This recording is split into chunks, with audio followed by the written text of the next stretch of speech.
You know that feeling when you finally achieve something you've been dreaming about for years? That moment when you're standing there, holding the keys to your very first house, and everything just feels perfect? That was us, 5 years ago. Mark and I had spent countless nights hunched over our laptop, scrolling through listings, dreaming about the perfect place we'd call home. We saved every penny we could, worked overtime, packed lunches instead of eating out. All those little sacrifices that didn't feel like sacrifices because we had this shared dream. Where are you watching from today? Comment down below. When my grandmother passed away, she left me an inheritance. It wasn't massive, but it was enough to finally push our dream within reach. I remember sitting with Mark at our tiny apartment kitchen table, both of us staring at the check, hardly daring to believe this was real. He squeezed my hand and said, "This is it, Amy. This is our chance." Looking back now, I wonder if he ever truly meant our. The house we found wasn't perfect, not at first. It was a 1960s build with good bones but desperately needed updating. The kitchen had these horrible orange cabinets, and the master bathroom looked like it hadn't been touched since the Johnson administration. But the moment we walked through that front door, we both knew. This was it. This was home. We closed on the house in spring, and I'll never forget that first night. We didn't have any furniture yet, just a blow-up mattress in the middle of the living room. We ordered pizza and sat on our mattress island, surrounded by boxes, planning all the changes we'd make. Mark had this old notebook where he'd sketch out renovation ideas, and I'd sit next to him, adding my own little notes and doodles in the margins. That summer was all sawdust and paint fumes. We tackled the kitchen first. I took 2 weeks off work, and we did everything ourselves. Mark would come home from his construction job and keep working until midnight. I learned how to install cabinet hardware, how to grout tile, even how to use a power drill without flinching at the noise. Every blister, every backache, every frustrated tear when something didn't go right, it all felt worth it because we were building our future together. The inheritance money went straight into the house. New windows, updated plumbing, that custom kitchen island I'd always dreamed about. Mark kept saying how lucky we were, how this inheritance was a blessing for both of us. I never thought twice about putting my grandmother's money into our home. After all, we were married. This was our forever place. By the time we finished the renovations, the house was unrecognizable. The kitchen now had these beautiful navy cabinets and marble countertops. We converted the spare bedroom into a home office, complete with built-in bookshelves that Mark designed himself. The bathroom got a complete overhaul. I still remember the day we finally installed that clawfoot tub I'd been dreaming about since I was a little girl. Every corner of this house held a memory of us working together. The slightly crooked tile in the entryway that we laid at 2 a.m. because we were too excited to stop. That was us. The custom mantle that Mark surprised me with on our anniversary. That was us. The garden beds we built together, where I was finally growing the herbs and vegetables I'd always wanted. That was us. Or at least, I thought it was us. We had this tradition of sitting on the back porch every Sunday morning, drinking coffee and planning our next project. Those quiet mornings, watching the sun rise over our little piece of paradise, I felt like the luckiest woman in the world. We'd talk about starting a family, about how our future kids would grow up in this house, about growing old together here. I put everything into this house. My inheritance, my time, my dreams. Every decision we made, from the color of the front door to the type of grass we planted in the backyard, was made together. This wasn't just a house to me. It was every dream I'd ever had about building a life with someone. Every hope I had for our future. Every bit of trust I'd placed in our marriage. If only I'd known then what I know now. If only I'd realized that while I was building a home, others were making very different plans. But isn't that always the way? When you're living in those perfect moments, you never see the storm clouds gathering on the horizon. I still remember the phone call that changed everything. It was a Tuesday evening, and I was in the middle of making dinner when Mark's phone rang. His sister Sarah was crying so loudly I could hear her from across the kitchen. She'd just been laid off from her marketing job, something about company restructuring. Mark spent the whole evening talking to her, pacing back and forth in our home office while our dinner got cold on the counter. That's the thing about change. It doesn't announce itself with dramatic music or warning signs. It creeps in slowly, disguised as concern for family, masked as temporary support. Sarah had always been part of our lives, of course. She'd come for dinner every few weeks, usually bringing a bottle of wine and stories about her latest dating disaster. But after she lost her job, those casual visits turned into something else entirely. At first, it was just Sunday dinners. Then she started dropping by unannounced during the week, always when Mark was home. She'd sit at our kitchen island, the one I'd spent weeks designing, and talk about how blessed we were to have such a beautiful house. "You guys are so lucky," she'd say, running her fingers along the marble countertop. "I could never afford something like this on my own." The comments were subtle at first, like paper cuts, small but stinging. She'd walk through our home, pointing out all the expensive upgrades we'd made. "This must have cost a fortune," she'd say, looking at the custom shelving Mark and I had actually built ourselves. Or she'd sigh dramatically while looking at family photos, talking about how she'd always dreamed of having a home like this. Mark started getting defensive whenever I mentioned Sarah's increased presence. "She's going through a rough time," he'd say, that crease between his eyebrows deepening. "She's family." That word, family, became his shield, his automatic response to any concern I raised. And somehow, my role as his wife, as family, seemed to carry less weight than his role as Sarah's brother. The dynamic shifted so gradually that I almost didn't notice it happening. Sarah would rearrange the throw pillows on our couch while making comments about how she used to work in home staging. She'd reorganize our pantry because she had nothing else to do all day.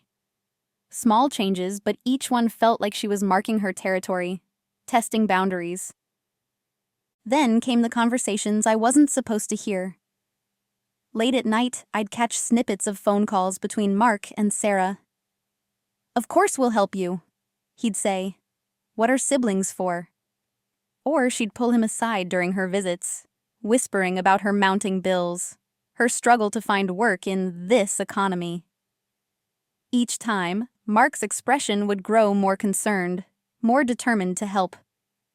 Sarah had a way of making everything about her struggles. If I mentioned a tough day at work, she'd jump in with stories about her job search. If Mark and I talked about future plans, she'd tear up about her uncertain future. She was always the victim, always the one in need of support, always the center of attention. I started noticing changes in Mark, too.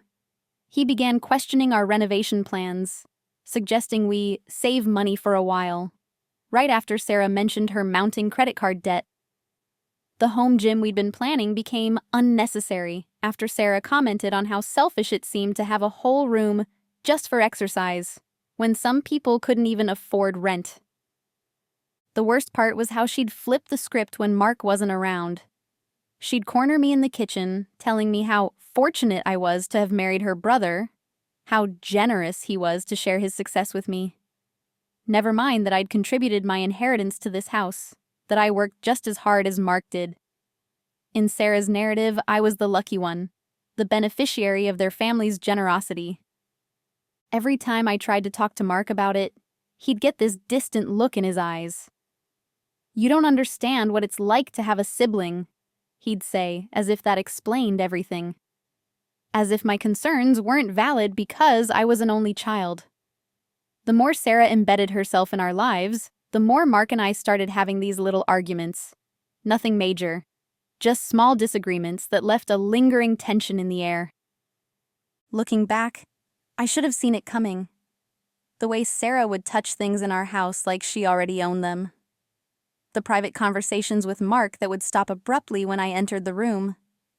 The subtle way she began referring to the house as the family home rather than your house. All the signs were there, like pieces of a puzzle I couldn't quite put together. Not yet, anyway. It happened on a rainy Sunday evening. Sarah showed up at our door with mascara running down her face, clutching a duffel bag. Her landlord had sold her apartment building, and the new owners were renovating, code for doubling the rent.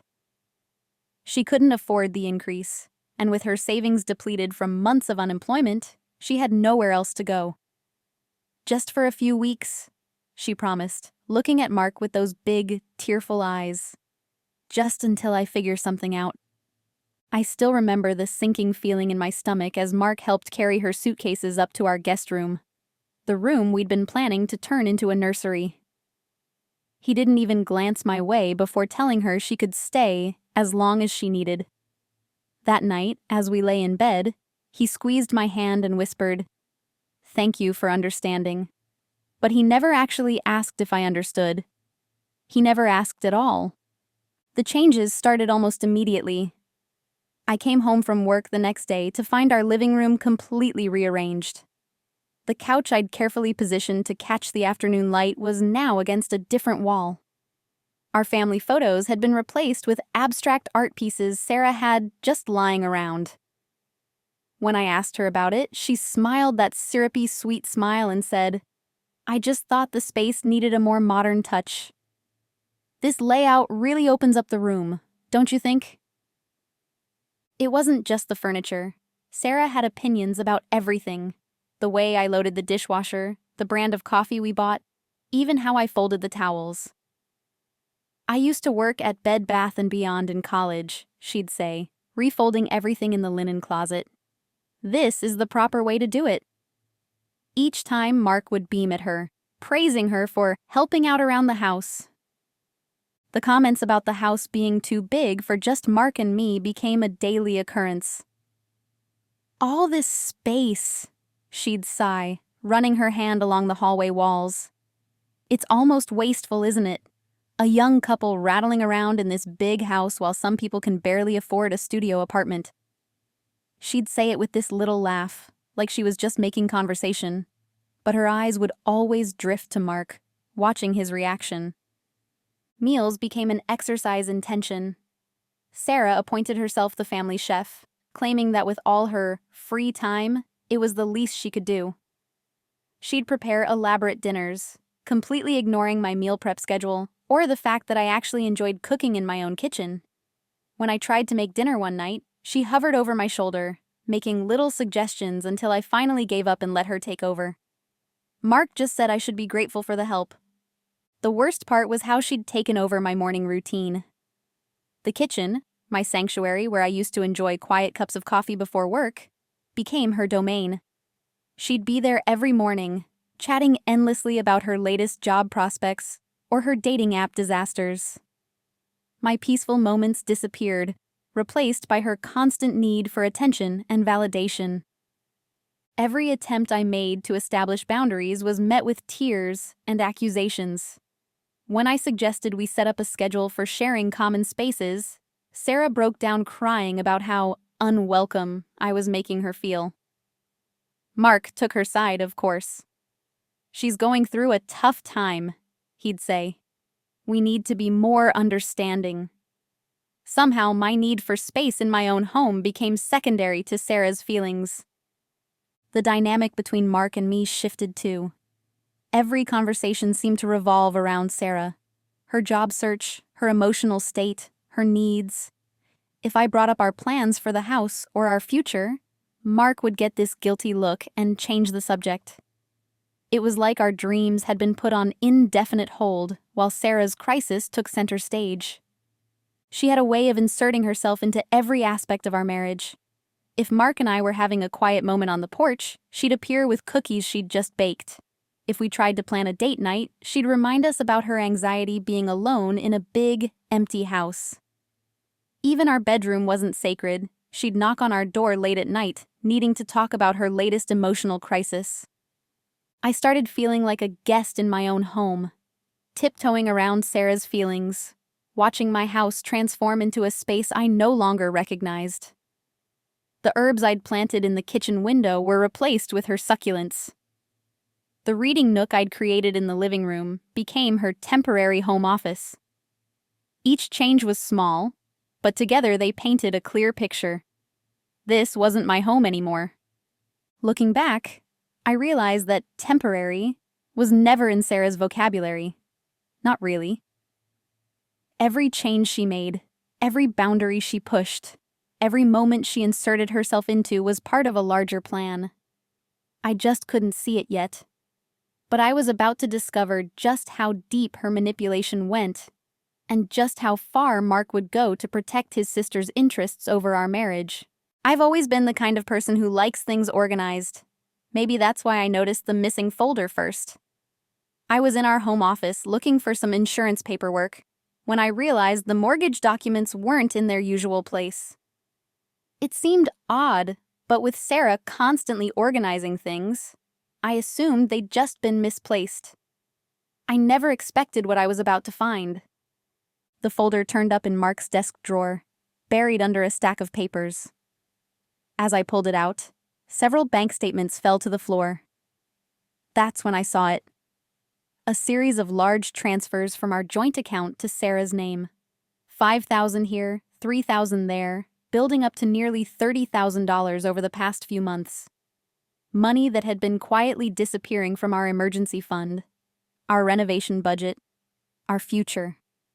My hands were shaking as I dug deeper. There were emails printed out between Mark and Sarah, discussing payment schedules and loan terms. Loan terms.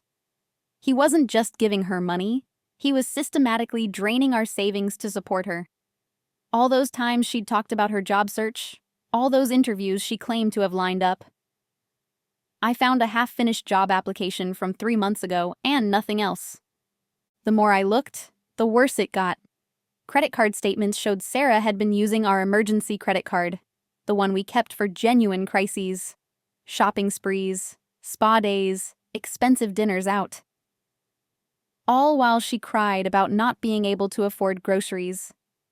All while we'd put our own plans on hold to help family through a tough time. I sat there in the office, surrounded by paper evidence of their deception, feeling like I couldn't breathe. The renovation money we'd saved, gone. The emergency fund we'd built together, decimated. Even the property tax payment we'd set aside had been touched, and Mark had hidden it all from me, his own wife. That evening I waited until Sarah went out with friends. Yes, she still had money for that, before confronting Mark. I spread the documents across our kitchen island, the same island I'd helped design and build, and waited for him to come home. The look on his face when he walked in and saw what I'd found, it wasn't guilt. It was annoyance at being caught. "She's family," he said, like that explained everything.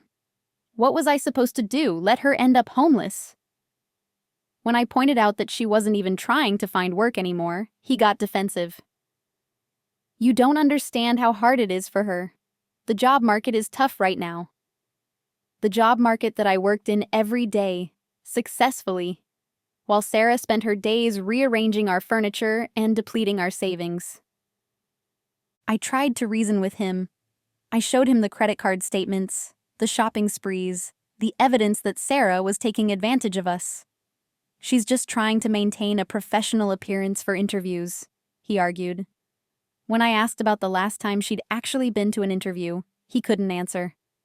The conversation quickly turned into our first real fight about money. I reminded him that half of those savings came from my income, my inheritance. He countered that Sarah was blood family, implying once again that I somehow wasn't. When I brought up our own future plans, the children we'd talked about, the home improvements we'd dreamed of, he accused me of being selfish.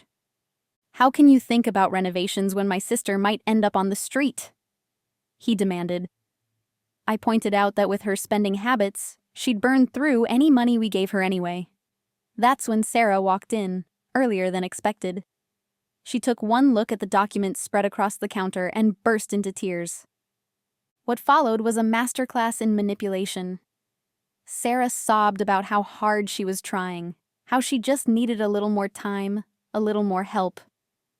She talked about her depression, her anxiety, how the pressure of job hunting was affecting her mental health, all while shooting me these little glances, like she was keeping score of my reactions. Mark put his arm around her, comforting her, while I stood there holding bank statements that proved she'd been lying to us for months. "We're not asking you to understand," he said to me. "We're just asking you to be compassionate." As if compassion meant letting someone steal your future piece by piece. That night, as I lay awake in bed, I could hear them talking downstairs. Sarah's voice, soft and manipulative, saying how grateful she was to have such a wonderful brother. Mark's voice, reassuring her that everything would be okay. Not once did they mention paying back the money. Not once did they discuss a plan for Sarah to become independent. I realized then that this wasn't just about helping family through a rough patch. This was about Sarah systematically inserting herself into our lives, our home, our finances. And Mark was not only letting it happen, he was actively helping her do it. I just didn't know yet how far they would go, or what I would have to do to protect myself. After discovering the financial deception, I started paying closer attention to everything happening in my house. I noticed how Sarah and Mark would stop talking when I entered a room, the way they'd exchange glances during dinner, their hushed conversations on the back porch. But nothing prepared me for what I overheard that Wednesday afternoon. I wasn't supposed to be home. I usually worked late on Wednesdays, but a client meeting had been canceled. I came in through the garage, ready to surprise Mark with an early dinner together. That's when I heard their voices drifting from the kitchen. Sarah's trembling with emotion, Mark's low and serious. "I just don't know what I'm going to do," Sarah was saying. "The job market is impossible, and my savings are completely gone. I'm going to end up homeless, Mark. Actually homeless." The tremor in her voice was perfect, practiced. I'd heard it before, every time she needed something from my husband. "That's not going to happen," Mark assured her. "I promised Mom I'd always take care of you, and I meant it." There was a pause, and I heard papers rustling. "I've been talking to Steve Matthews. You remember him from college? He's a real estate lawyer now." My heart stopped. A real estate lawyer? I pressed myself against the wall, barely breathing, straining to hear every word. "He says it's completely doable," Mark continued. "With the right paperwork, we can make sure you're secure. You'll never have to worry about having a place to live again." Sarah's sob of relief turned my blood to ice. "But what about—" Sarah's voice dropped lower. "What about her? She put money into this house too. Her inheritance, ... "Steve says that's not an issue," Mark replied. "As long as we handle the paperwork correctly. Besides, she has her job, her career. She'll be fine. You're the one who needs help right now." I stood there, frozen, as they continued discussing my house, my home, like it was a piece of property to be handed over. Sarah started talking about paint colors she'd choose, changes she'd make to modernize the space. All while Mark murmured encouragingly, like they weren't plotting to steal everything I'd worked for. "The market's so crazy right now," Sarah was saying. "I could never qualify for a mortgage on my own. Not with my credit score and no job." She sniffled. "It's just not fair, Mark. Some people have everything handed to them and others—" "Hey," Mark interrupted. "Don't think like that. We're family. We take care of each other." The irony of that statement made me want to scream. What about me? Wasn't I family too? They talked for another hour. I stood there the entire time, listening as they discussed meeting with the lawyer again, reviewing paperwork, making plans for my home as if I didn't exist. Sarah cried 3 more times, each sob more theatrical than the last. Mark promised over and over that he'd handle everything.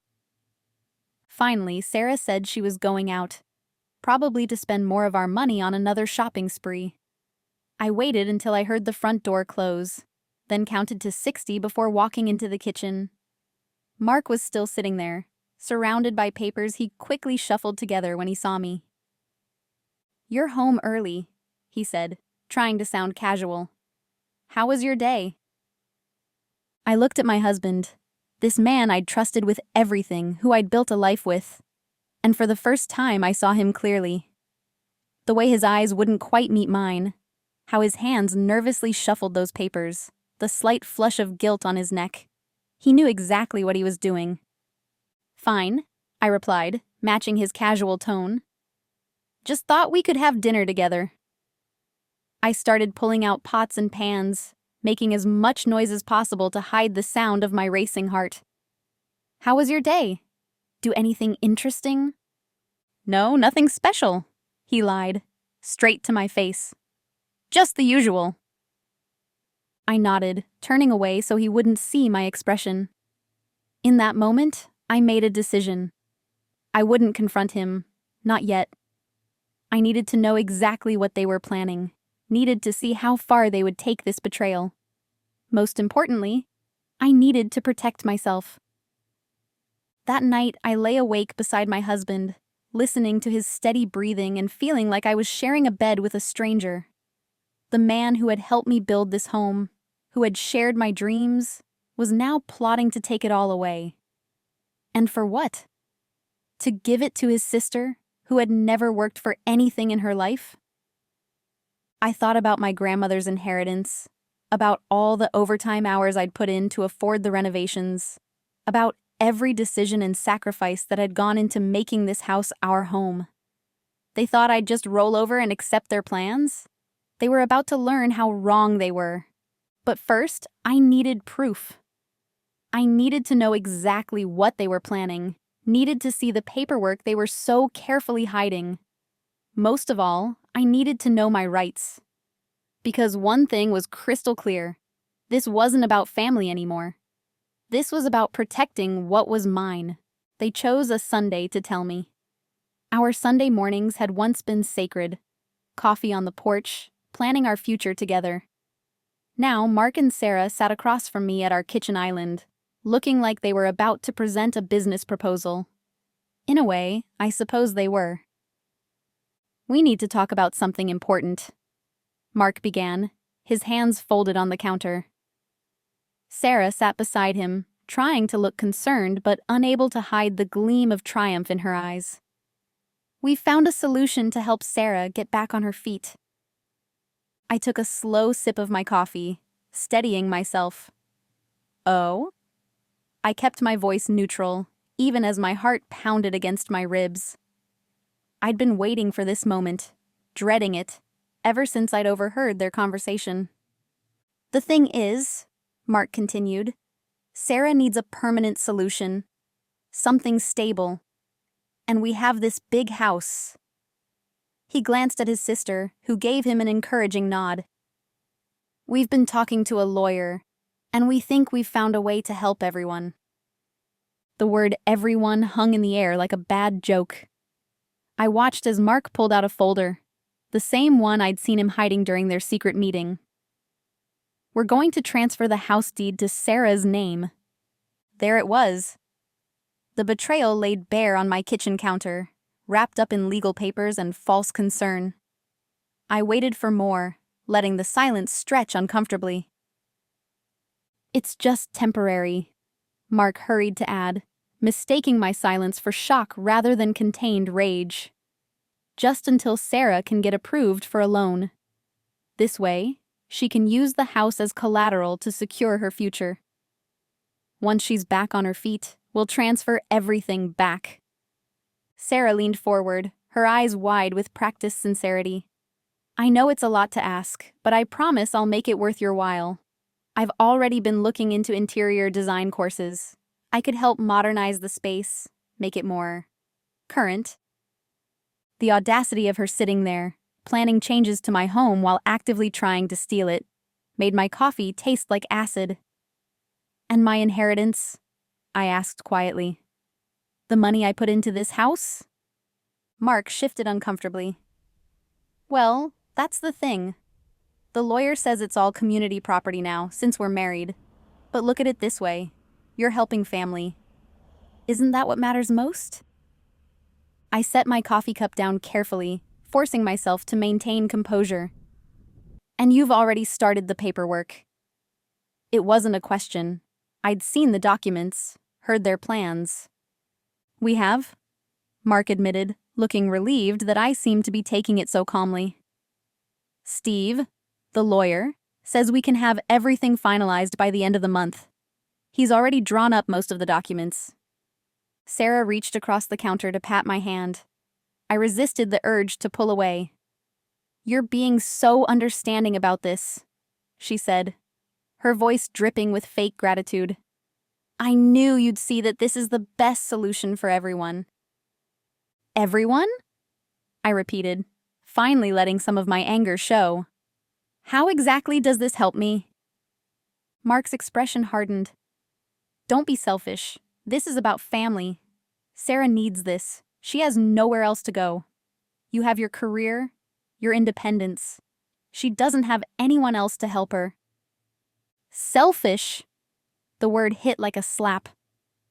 I put my inheritance into this house. I worked overtime for months to afford the renovations. I helped build every inch of this place. And I'm selfish for not wanting to give it away. It's not giving it away, Sarah interjected, her voice taking on that familiar whine. It's just temporary. And really, when you think about it, you're so lucky to have your job. Some of us haven't been as fortunate. I looked between them, my husband and his sister, united in their plan to take everything I'd worked for. And if I say no? Mark's jaw tightened. I really hope you won't make this difficult. The paperwork is ready. Steve says we can sign everything tomorrow. I thought you'd understand. This is about doing the right thing. The right thing, I repeated, the words tasting bitter. Like hiding bank statements? Like lying about job searches? Like planning behind my back to take my home? You're being dramatic, Sarah sniffed. This is just a practical solution to help family. If you really loved Mark, you'd want to help his sister. And there it was, the manipulation laid bare. If I really loved Mark, if I wasn't selfish, if I was a good wife, a good sister-in-law, a good person, all their favorite weapons, lined up and aimed at me. I stood up slowly, looking at these two people who thought they had everything figured out. I need time to think, I said quietly. It wasn't a lie. I did need time. Time to protect myself. Time to fight back. Don't take too long, Mark said, his tone making it clear this wasn't really a request. Steve's waiting for our call. I walked out of the kitchen, leaving them to their triumph. They thought they had won. They thought I would cave, give in, let them take everything I'd worked for. They had no idea what was coming. As I climbed the stairs to our bedroom, I could hear them downstairs, their voices excited and relieved. They thought the hard part was over. They were wrong. The hard part was just beginning. For them. You know what they say about desperate times? Well, I was way past desperate. The morning after Mark and Sarah's little announcement, I called in sick to work for the first time in 3 years. As soon as they both left the house, I started making calls. By 9 a.m., I was sitting in a lawyer's office downtown, clutching a folder full of documents I'd gathered over the past few weeks. Tell me everything, Sandra Martinez said, her reading glasses perched on her nose as she reviewed the papers I'd brought. She wasn't Mark's college buddy, or Sarah's friend of a friend. She was the best property lawyer in the city, and she was about to become my secret weapon. I laid it all out, the inheritance money, the renovation costs, every bank statement and receipt I'd managed to collect. When I mentioned Steve Matthews, Sandra's eyebrows shot up. Steve Matthews? The one who just passed the bar last year? That's who they're using for this? She shook her head, a small smile playing at her corners of her mouth. Here's the thing, she said, spreading the documents across her desk. Your inheritance money? That's not actually community property, despite what your husband claims. Since it was given specifically to you and was used as a direct investment in the house, we can trace it. And those renovation receipts you kept? Smart move. Very smart. For the next 3 hours, we went through everything. Every contribution I'd made, every payment, every piece of evidence that showed my stake in the property. Sandra took meticulous notes, occasionally nodding or making satisfied sounds. You know what's interesting? She said, holding up a particular bank statement. The timing of these transfers to Sarah. They started right after you mentioned wanting to try for a baby. Almost like they were deliberately draining the funds you were setting aside for your future. I hadn't even made that connection, but she was right. The first major transfer to Sarah happened the week after I'd brought up converting the guest room into a nursery. The room Sarah now occupied. Here's what we're going to do, Sandra said, pulling out a fresh legal pad. First, we're filing an injunction to prevent any property transfers without your explicit consent. Then, we're going to document every penny of your inheritance and personal contributions to establish clear property rights. She worked quickly, efficiently, her fingers flying over her keyboard as she drafted documents. The good news, she continued, is that they've actually done us a favor. By trying to be sneaky about this, by hiding financial documents and having secret meetings, they've created a paper trail of deception. That works in our favor. I watched as she pulled up property laws on her computer, showing me exactly what rights I had. Your inheritance was separate property. By investing it in the house, you maintained a separate interest. They can't just sign that away, no matter what this Steve person told them. But it wasn't just about the legal details. Sandra understood something deeper. This isn't just about the house, is it? She asked, looking at me over her glasses. This is about them trying to erase you from your own life. She was right. Every time Sarah rearranged the furniture, every time Mark dismissed my concerns, every secret meeting and hidden document, they were all attempts to push me out of my own home, my own marriage, my own life. We're not just going to protect your property rights, Sandra said, her voice firm. We're going to make sure you come out of this with everything you're entitled to, and maybe a bit more, considering their behavior. We spent the rest of the afternoon preparing documents, filing paperwork, and setting up protective measures. Sandra taught me about property law, about my rights, about all the things Mark and his lawyer friend had conveniently forgotten to mention. Keep collecting evidence, she advised as our meeting wound down. Every conversation, every document, every incident, write it all down. And whatever you do, don't let them know you're onto them yet. Let them think they're still in control. As I left her office, I felt something I hadn't felt in weeks. Hope. Not just hope, but strength. I had spent so long feeling like a guest in my own home, watching Sarah and Mark make plans for my future without me. But now I had knowledge. I had rights. I had power. On the drive home, I thought about Mark and Sarah, probably feeling so pleased with themselves. They thought they had everything figured out. They thought their little plan was foolproof. They had no idea that while they were playing checkers, I was setting up a chessboard. I got home before either of them, quickly hiding all the new legal documents in a secure place. Then I made dinner like nothing had changed, played my role like the compliant wife they expected me to be. But inside, I was different. Inside, I was preparing for war. Because here's the thing about betrayal. It doesn't just break trust. It opens your eyes. And once you see people for who they really are, once you understand what they're capable of, you can never go back to being naive. You can only go forward, armed with truth and ready to fight. Timing is everything. That's what Sandra kept telling me during our daily phone calls. While Mark and Sarah were rushing to get their paperwork finished, we were methodically building our case. Every document, every receipt, every bank statement, everything had to be perfect. And then, exactly 1 week after their announcement about transferring the deed, we made our move. I'll never forget that morning. Sandra had confirmed everything was in place. The injunction was filed, the documentation of my inheritance was ironclad, and most importantly, the transfer of the deed to my name was complete. Legal, binding, and absolutely irreversible. "Are you ready?" Sandra had asked when she called to confirm.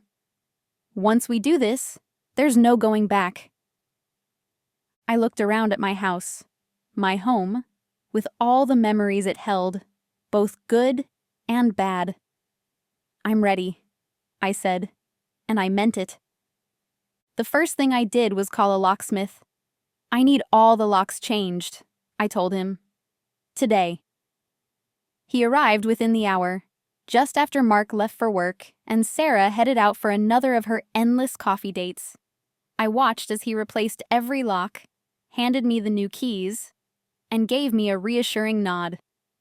"All set, ma'am. Nobody's getting in without these." Next came the security system. The technician installed cameras covering every entrance, the driveway, and the backyard. "You'll get notifications on your phone whenever there's movement," she explained, showing me how to access the feeds. "And everything's recorded and backed up to the cloud." I moved through the house like a woman on a mission, gathering important documents, family heirlooms, anything of real value. Everything went into a safe deposit box at a bank where Mark and I had never done business. No chances, no loose ends. Sandra had been clear about this part. Document everything before they come home. Take photos, videos, inventory lists. If they try to claim you've taken things that belong to them, we need proof of what was there. So I did. Every room, every closet, every drawer. I photographed Sarah's mountain of shopping bags, still carrying price tags. I documented the state of the house, the furniture she'd rearranged, the changes they'd made without my consent. Everything went into a carefully organized folder in my phone, backed up to a secure cloud account they couldn't access.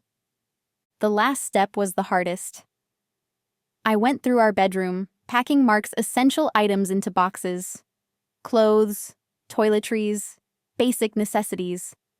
"You're not throwing them out on the street," Sandra had reminded me. "You're protecting your property while ensuring they have access to their personal belongings. There's a difference." I left the boxes in the garage, clearly labeled. Then I wrote 2 letters, one for Mark, one for Sarah, detailing exactly what I'd done and why. I included copies of the new deed, the injunction against property transfer, and documentation of my inheritance rights. Everything legally required. Nothing emotionally vulnerable. The final touch was changing the Wi-Fi password and removing their access to the security system. Small things, perhaps, but as Sandra had said, details matter. Control matters. This is your house now, legally and practically. By late afternoon, everything was in place. I sat at the kitchen island, the one I'd helped build, the one they'd planned to take from me, and waited. The security app on my phone pinged. Movement in the driveway. Sarah's car pulled in first. I watched through the camera as she walked up to the door, fumbled with her key, then frowned when it didn't work. The doorbell rang. I didn't answer. She rang again, then started pounding on the door. "Hello? The key isn't working? Is anyone home?" I watched as she pulled out her phone, probably calling Mark. Sure enough, his car appeared in the driveway minutes later. More confused key fumbling, more pounding on the door. Finally, Mark called my phone. What's going on? He demanded when I answered. Why aren't the keys working? Check the boxes in the garage, I said calmly. Everything's explained in the letters. And Mark? Don't bother calling your friend Steve. He's already been notified of the situation by my lawyer. I could hear Sarah in the background, her voice rising hysterically. Mark's tone changed from angry to threatening. You can't do this. This is my house too. Actually, I replied, Sandra's words flowing through me. I think you'll find that's not entirely true anymore. Check the documentation in your letter. And Mark, I'd think very carefully about your next move. Everything's being recorded. I ended the call and watched through the security camera as they found the boxes, opened the letters. I saw the moment they realized what had happened. Sarah crumpling to the ground in theatrical distress, Mark's face turning red with rage. They tried calling again, and again, and again. I let each call go to voicemail, just as Sandra had advised. Let them react, she'd said. Let them show their true colors. Every angry message, every threat, every attempt to manipulate. It all works in our favor. I sat there in my secured house, watching them through the cameras, feeling strangely calm. They thought they had all the power, thought they could simply take what was mine. They never expected me to fight back. They never expected me to win. That night, as they finally drove away, I walked through my house, and felt something I hadn't felt in months. Peace. The war wasn't over, not by a long shot. But I'd won this battle, and it was one they never saw coming. The next 24 hours were like watching a storm roll in. First came the texts, dozens of them, ranging from angry demands to tearful pleas. Then the emails, each one longer and more threatening than the last. Mark's friend Steve even tried calling, stammering about legal consequences, until Sandra shut him down with one professionally worded email that had him scrambling to save his reputation. But the real confrontation came the next day. I was in the kitchen when the security system pinged. 3 cars pulling into my driveway. Mark and Sarah had brought reinforcements. Their parents. I watched through the cameras as they approached the front door, all wearing expressions of righteous indignation. This time, I answered the door. Sandra had prepared me for this moment. Let them talk, she'd advised. Let them reveal their true intentions. Just remember, you hold all the cards now. How dare you? Sarah burst out before I could even speak. How dare you lock me out of my home? Her voice cracked on the word home, a performance worthy of a daytime soap opera. I stayed calm, just as Sandra had coached me. This isn't your home, Sarah. It never was. Would you like to come in and discuss this civilly? I stepped aside, letting them file into the living room. The living room she had rearranged to her taste, that would soon be going back to the way I wanted it. Their mother started in immediately. Mark told us what you did. How could you be so cruel? Sarah needs this house. She has nowhere else to go. That's not exactly true, is it? I replied, pulling out a folder. Sarah has had 17 job offers in the past 6 months. I have the emails to prove it. She turned down every single one because they weren't good enough for her. Mark's face reddened. You went through her emails? No, Mark. I went through the emails she sent to you from your joint account. The one you forgot to log out of on our home computer. The same computer where I found the original plans to transfer my house to her name, dated 3 months ago. Sarah's theatrical sobs stopped abruptly. Their father, who had been quietly fuming, spoke up. Now look here, young lady. This is about family. You're turning your back on family. Family? I let out a small laugh. Let's talk about family. Let's talk about how your daughter and son plotted to steal my inheritance. Let's talk about how they plan to leave me with nothing while they lived in the house I helped pay for and renovate. I pulled out more documents. Bank statements, transfer records, credit card bills. Let's talk about the $30,000 Sarah spent on shopping sprees while claiming she couldn't afford rent. Or the fact that she's been secretly working as an Instagram influencer, making money she hasn't reported while crying poverty to manipulate everyone. That revelation caused their mother's mouth to drop open. Sarah's face went pale. How did you find out? I hired a forensic accountant. Turns out you're making quite a nice income from those sponsored posts about luxury handbags and spa treatments.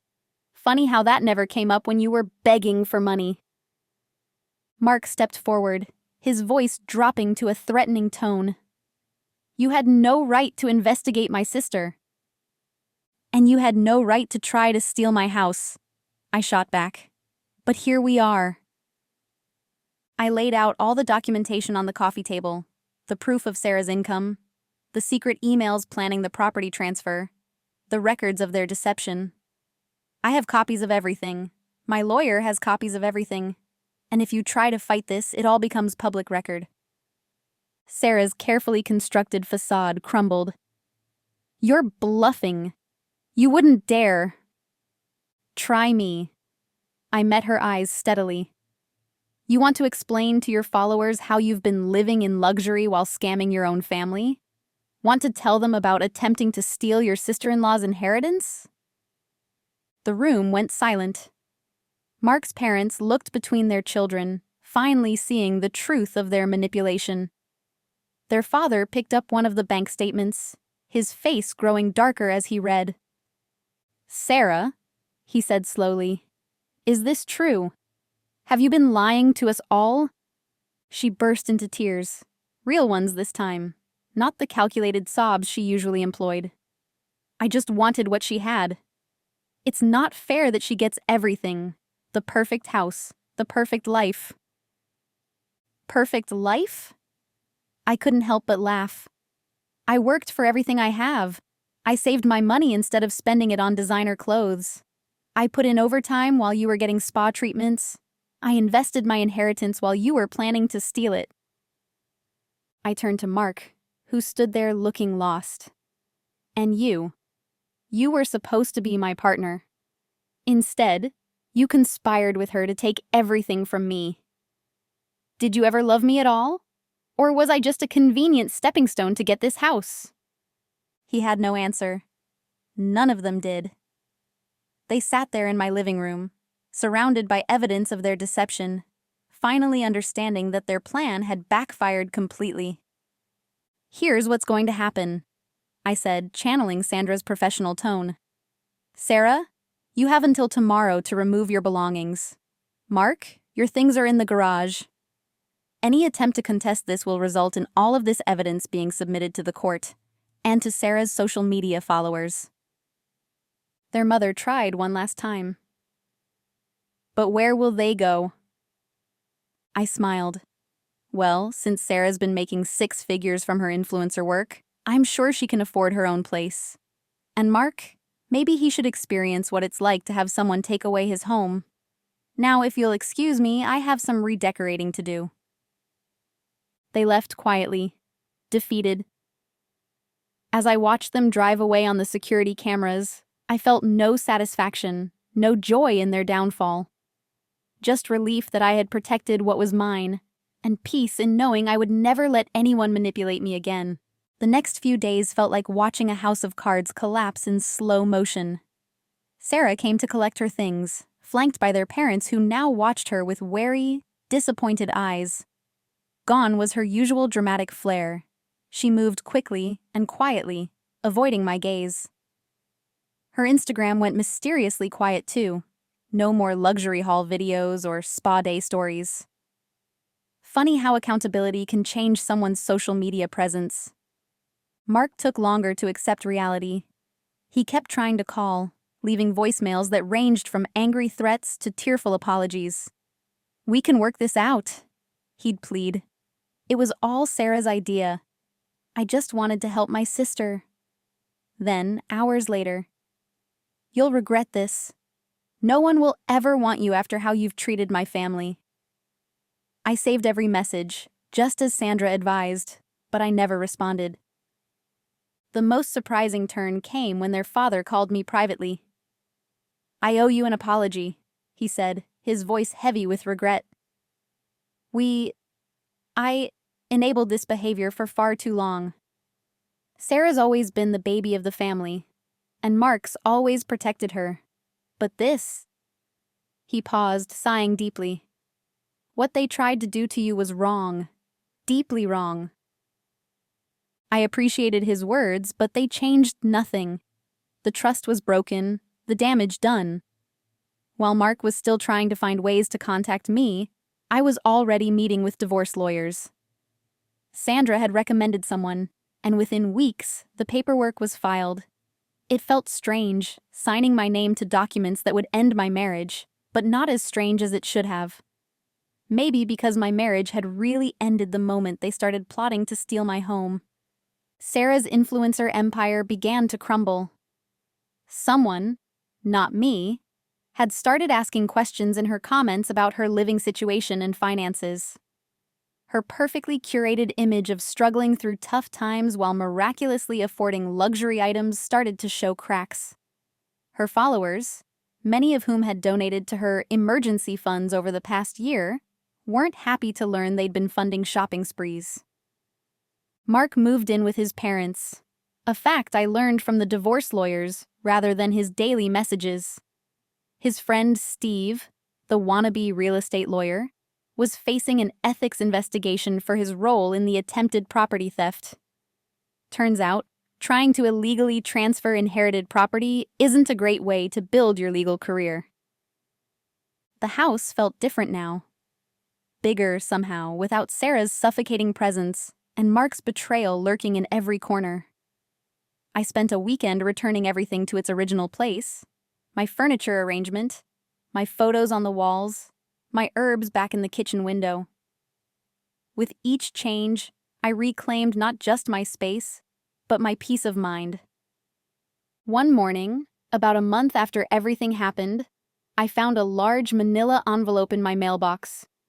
Inside were dozens of printed screenshots, Sarah's private messages to her followers, asking for donations while booking first-class flights, email exchanges with brands, showing her substantial earnings, bank statements proving she had the money to afford her own place all along. An anonymous source had compiled everything and sent copies to her sponsors, her followers, and her parents. I watched through my security cameras later that day as Sarah's expensive SUV was replaced with a much more modest used car. Apparently, reality was finally setting in. Her Instagram stories changed too. Gone were the luxury shopping sprees, replaced by posts about learning hard lessons and starting over. Her followers weren't buying it. Mark made one last attempt to fix things, showing up at my door with flowers like we were having some minor spat. "I know I messed up," he said through the security camera. "But we built this life together. We can rebuild our trust." I pressed the intercom button. "No, Mark, you didn't mess up. You deliberately planned to steal my inheritance. You conspired with your sister to take my home. That's not something you mess up. That's something you choose to do." "But I love you," he tried, holding up the flowers like they could erase months of deception. "No," I replied, feeling surprisingly calm. "You loved what I could provide. There's a difference." He left the flowers on the porch. I let them sit there until the garbage truck came the next morning. The divorce proceedings moved quickly, partly because I had so much documentation of their scheme. Mark didn't contest anything. He couldn't, not with the evidence I had. Sarah stayed away, her social media empire transformed into cautionary tale about authenticity and honesty. Their parents tried to maintain contact, sending occasional messages about family and forgiveness. I appreciated their awakening to their children's manipulation, but that chapter of my life was closed. Some betrayals can't be undone. Some trust can't be rebuilt. The house was mine now. Legally, emotionally, completely. Every morning I had coffee on my porch, watching the sunrise over my garden, knowing that no one could take this from me. The peace I felt wasn't just about keeping my property.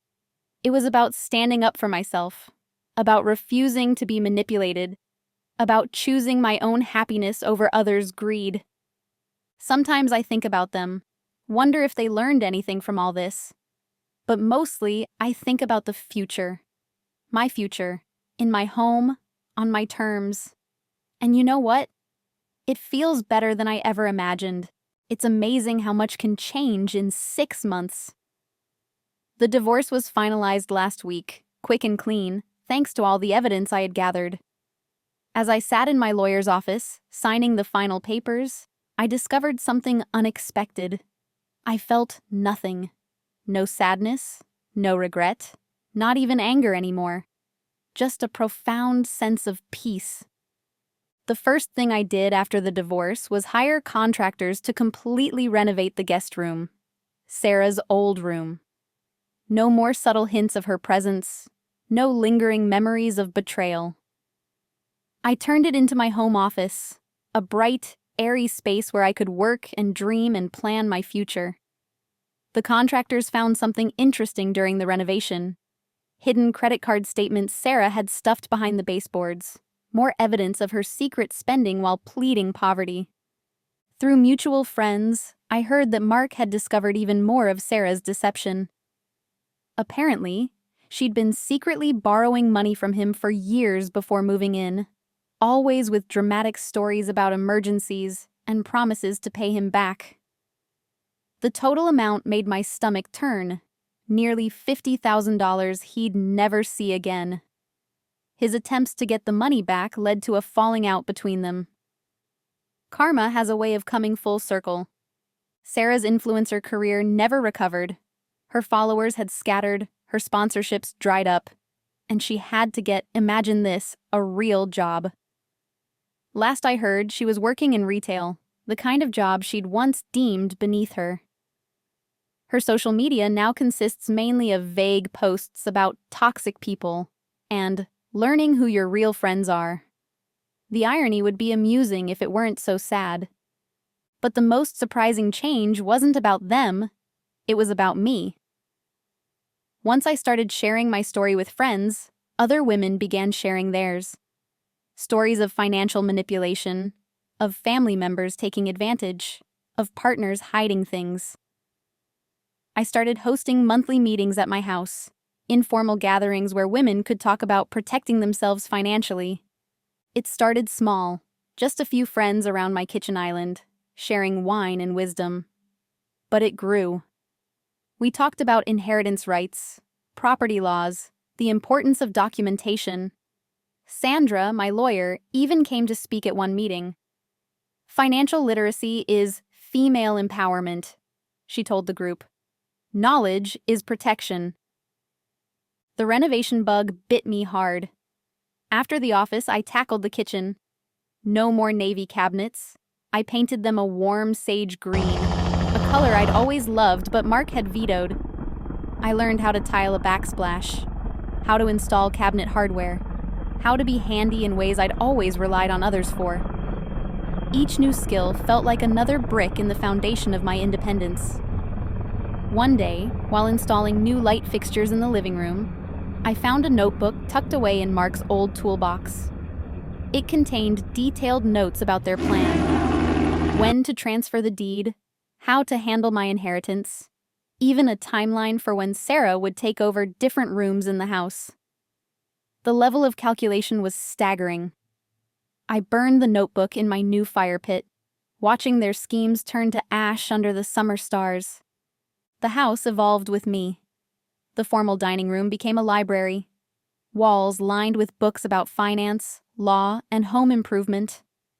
The living room, once cluttered with Sarah's modern touches, returned to its cozy, welcoming self. My herb garden flourished, no longer overshadowed by Sarah's attempts at Instagram-worthy landscaping. I also discovered something unexpected. I loved living alone.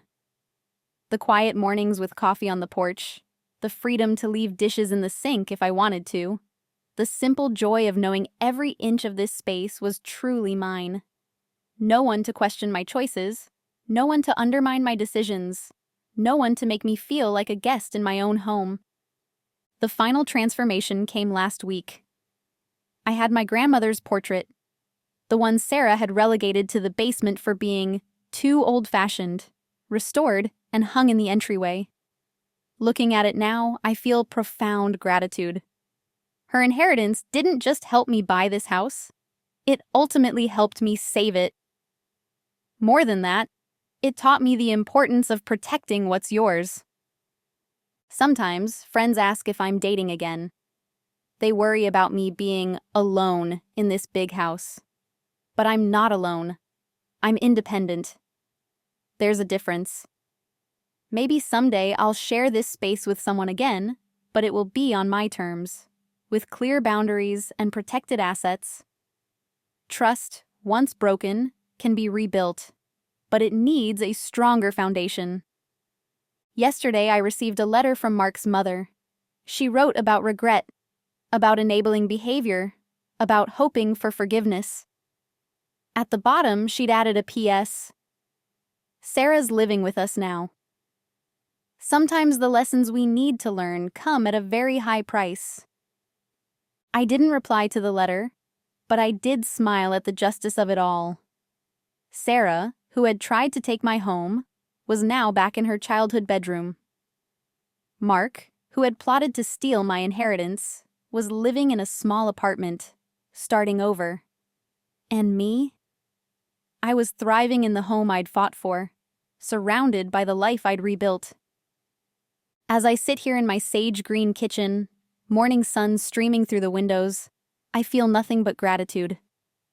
Sometimes losing everything you thought you had leads you to everything you were meant to be. My house isn't just a house anymore. It's a testament to standing up for yourself, to fighting back against manipulation, to building a life on your own terms. And you know what? It's a pretty beautiful life.